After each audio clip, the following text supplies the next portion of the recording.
Onde vamos así? Pero hai moita outra xente que ainda pode aprender a cantiga. Ti que te encargas da zoa de aí ou da zoa da colar? A dereita ten máis forza.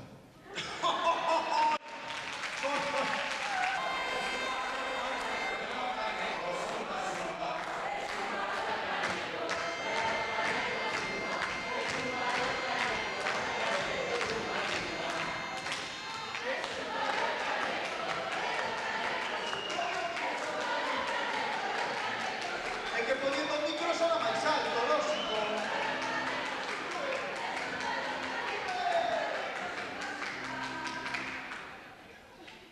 No, Juan, non me digas. E os de arriba que?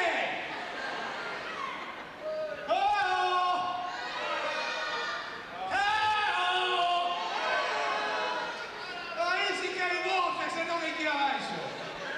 Demostrarle como se canta o caneco. Es un gallo caneco, e o caneco suba. ¡Vai forte! O caneco, e o caneco. Así é como se canta.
Ahora é a oportunidade dos de arriba.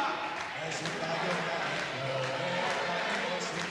es un gallo caneco. Somente esos de arriba. Es un gallo caneco, o caneco suba. Es un gallo caneco, caneco suba, suba. Es un gallo caneco, o caneco suba. Arriba están cagados que parecen cascadillas. Es un gallo caneco,